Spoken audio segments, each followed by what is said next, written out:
ladies and gentlemen, the President of the United States.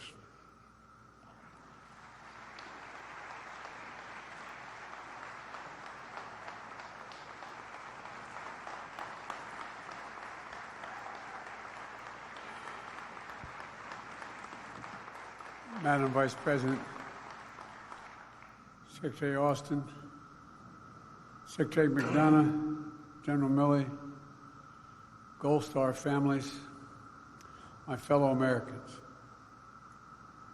We're gathered at this sacred place in this solemn hour to engage in the most fundamental of undertakings, the right of remembrance. We remember those who gave their all in the service of America, in the service of freedom, in the service of justice. We remember their sacrifice, their valor, and their grace. Remember their smiles, their loves, their laughter, their essential, vibrant, and transcendent humanity. For while we stand amid monuments of stone, we must never forget that each of these markers, for those known and unknown here at Arlington and far beyond, represent a precious life. A son, a daughter, a mother, a spouse, a brother, a sister, a friend, a neighbor. To those who mourn a loved one today, Jill and I have some idea how you're feeling. Our losses are not the same, but that black hole you feel in your chest as if it's going to suck you into it, we get. I know the incredible pride you felt seeing your loved one wear the uniform of our country, and the pride they felt wearing it. Our son Bo's service in the Delaware Army National Guard Unit, the year he spent deployed in Iraq, was one of the things that he was most proud of in life. Yesterday marked the anniversary of his death, and it's a hard time of year for me and our family, just like it is for so many of you. It can hurt to remember, but the hurt is how we feel and how we heal. I always feel Bo close to me on Memorial Day. I know exactly where I need to be, right here, honoring our fallen heroes. Because through pain and anguish of his loss, I remember the pride on his face the day I penned those bars on his shoulders. To all of you who are fighting with the fresh pain of loss, as hard as it is to believe, I promise you this: the day will come when the image of your loved one will bring a smile to your lips before it brings a tear to your eyes. The Bible teaches, "Blessed are they that mourn, for they shall be comforted." That comfort, that reassurance can be a long time in coming, but it will come, I promise you. And my prayer for all of you is that that day will come sooner rather than later. We all know Memorial Day origins lie in the wake of the Civil War, a war for the freedom of all, a war for union, a war for liberty, and for the preservation of the Constitution. In calling for such a day, General John Logan, commander of the Grand Army of the Republic, issued General Order Number 11. He directed the nation set aside a day to honor, and I quote, "those who died in defense of their country during the late rebellion and whose bodies now lie in almost every city, village, and hamlet, churchyard throughout the land." And so we have, and so we do again today in our time. We're the children of sacrifice made by a long line of American service members, each a link in that chain of honor. We live by the light of the flame of liberty they kept burning. We're free because they were brave. Here on these gentle rolling green hills and across America and around the globe lie buried the heroes of the greatest experiment the world has ever known, ever seen. The experiment bears the noble name, the United States of America.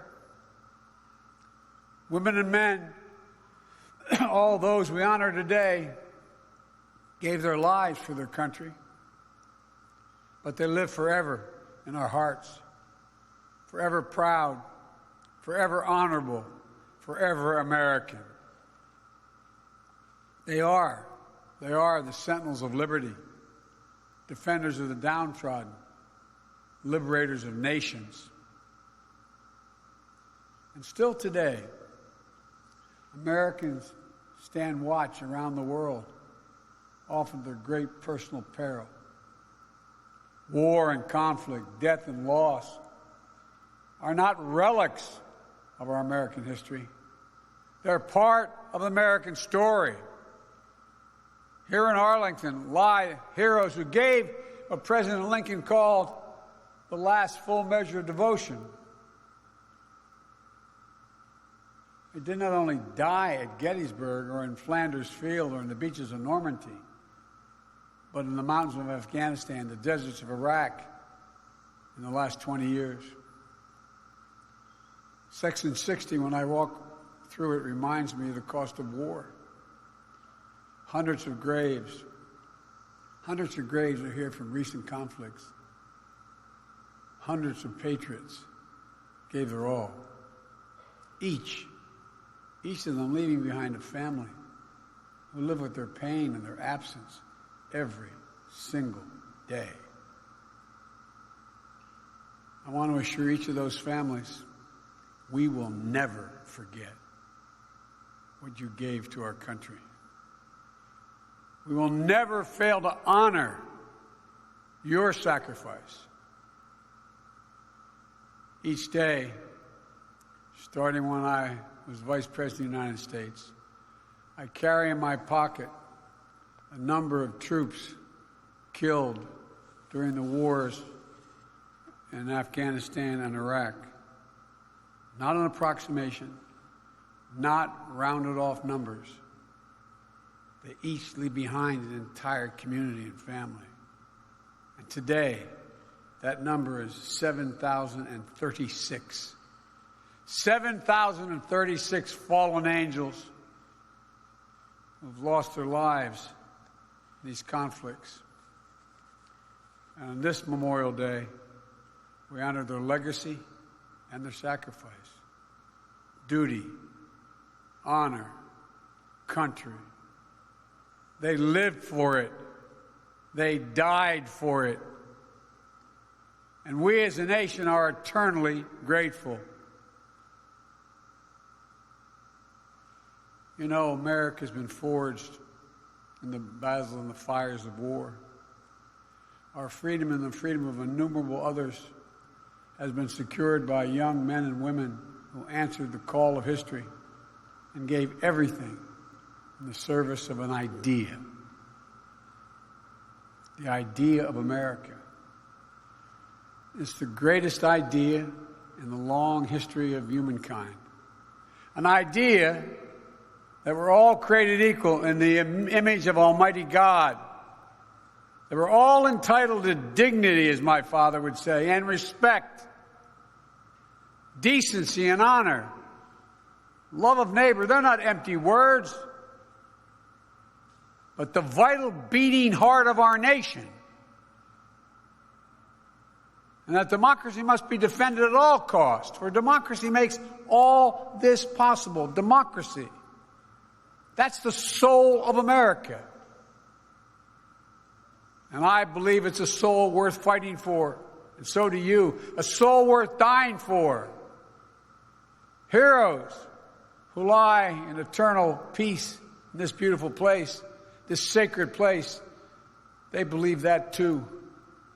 The soul of America is animated by the perennial battle between our worst instincts, which we've seen of late, and our better angels. Between me first and we the people. Between greed and generosity, cruelty and kindness, captivity and freedom. The Americans of Lexington and Concord, of New Orleans, Gettysburg, the Argonne, Iwo Jima and Normandy, Korea and Vietnam, Afghanistan and Iraq, and thousands of places in between. These Americans weren't fighting for dictators. They were fighting for democracy. They weren't fighting to exclude or to enslave. They were fighting to build and broaden and liberate. They weren't fighting for self. They were fighting for the soul of the nation, for liberty and simple fair play. Simple fair play and decency. Today, as we remember their sacrifice, we remind ourselves of our duty to their memory, to the future they fought for. We owe the honored dead a debt we can never fully repay. We owe them our whole souls. We owe them our full best efforts to perfect the union for which they died. We owe them the work of our hands and our hearts to make real the promise of a nation founded on the proposition that all of us are created equal and deserve to be treated that way throughout our lives. Democracy is more than a form of government. It's a way of being. It's a way of seeing the world. Democracy means the rule of the people. The rule of the people.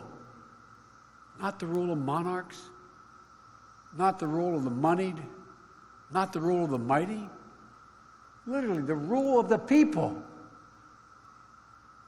The lives of billions, from antiquity to our own hour, have been shaped by the battle between aspirations of the many and the greed of the few, between people's right to self-determination and the self-seeking of the dictator, between dreams of democracy and appetites for autocracy, which we're seeing around the world. Our troops have fought this battle on fields around the world, but also the battle of our time. And the mission falls to each of us, each and every day. Democracy itself is in peril, here at home and around the world. What we do now, how we honor the memory of the fallen, will determine whether or not democracy will long endure. We all take it for granted. We think we learn in school, every generation has to fight for it. But look, it's the biggest question. Whether a system that prizes the individual, that bends towards liberty, that gives everybody a chance at prosperity, whether that system can and will prevail against powerful forces that wish it harm. All that we do in our common life as a nation is part of that struggle. The struggle for democracy is taking place around the world, democracy and autocracy. A struggle for decency and dignity. Just simple decency. A struggle for prosperity and progress. And yes, the struggle for the soul of America itself. Folks, you all know it. Democracy thrives when the infrastructure of democracy is strong. When people have the right to vote freely and fairly and conveniently. When a free and independent press pursues the truth, founded on facts, not propaganda. When the rule of law applies equally and fairly to every citizen, regardless of where they come from, what they look like. Excuse me. Wherever Americans are, there is democracy. Churches and synagogues and mosques, neighborhoods and coffee shops and diners, bleachers at kids' baseball or soccer games, libraries and parks. Democracy begins and grows in the open heart and the impetus to come together for a common cause. And I might note parenthetically, thank you, TAPS. That's what you do. And that's where we'll be preserved. For empathy is the fuel of democracy. Let me say that again. Empathy is the fuel of democracy. Our willingness to see each other, not as enemies, as neighbors, even when we disagree, to understand what the other is going through. To state the obvious, our democracy is imperfect. It always has been. But Americans of all backgrounds, races, creeds, gender identities, sexual orientations, have long spilled their blood to defend our democracy. The diversity of our country and of our armed services is and always has been an incredible strength. And generation after generation of American heroes have signed up to be part of the fight because they understand the truth that lives in every American heart. That liberation, opportunity, justice are far more likely to come to pass in a democracy than an autocracy. If every person is sacred, then every person's rights are sacred. Individual dignity, individual worth, individual sanctity, the right to life, liberty, and the pursuit of happiness. We say those words so often, but think of it. The right to vote, the right to rise in a world as far as your talent can take you, unlimited by unfair barriers of privilege and power. Such are the principles of democracy. So how would you put these noble principles into practice? How do we do that? How do we make the idea real, or as close to real as we can make it? This nation was built on an idea. The only nation in the world built on an idea. Every other nation is built on ethnicity, geography, religion, etc. We were built on an idea, the idea of liberty, an opportunity for all. We've never fully realized that aspiration of our founding, but every generation has opened the door a little wider, and every generation has opened it wider and wider to be more inclusive, include those who've been excluded before. It's a mission handed down, generation to generation, the work of perfecting our union. In 1830, when we were a young nation, disunionists put their sectional interest ahead of the common good. A great senator, Daniel Webster, rose in the Capitol to defend the Union. To him, we're not just a collection of competing forces, but a coherent whole. His cry, first uttered just across the Potomac in the Capitol, resonates even now. He stood on the floor and he said, "Liberty and union, now and forever, one and inseparable. Liberty and union." More than 142 years later, when I first came to the United States Senate, at a time when our country was so deeply divided over Vietnam, the struggle of civil rights, the fight over women's rights, I had the notion that my first task as I stood to make my first speech on the floor of the Senate, it all of a sudden hit me. I'm standing where Daniel Webster had stood. His desk was next to mine. And I was struck by the weight of history, as corny as it sounds, by the legacy, the work we're charged to carry forward. Liberty and union. now and forever. Now as then, unity is essential to life, liberty, and the pursuit of happiness. And so remember those who gave their all in the cause of unity, in the cause of a nation that endures because of them. We must honor their sacrifice by sustaining the best of America while honestly confronting all that we must do to make our nation fuller, freer, and more just. We must remember that we may find the light and the wisdom and, yes, the courage to move forward. In the words of that great hymn, fight as they nobly fought of old. For in remembrance lies not just our history, but our hope. Not just our solemn remembrance, but our renewed purpose. Not just our solace, but our strength. This Memorial Day, remember that not all of us are called to make the ultimate sacrifice. We all are called by God and by history and by conscience to make our nation free and fair, just and strong, noble and whole. To this battle, may we now dedicate our souls, that our work may prove worthy of the blood of our fallen. For this work, the work of democracy, is the work of our time and for all time. And if we do our duty, then ages still to come will look back on us and say that we, too, kept the faith. And there's nothing more important, nothing more sacred, nothing more American than keeping the faith.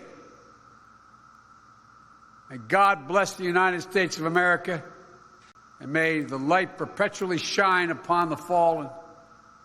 May God bring comfort to their families, and may God protect our troops today and always. God bless you all.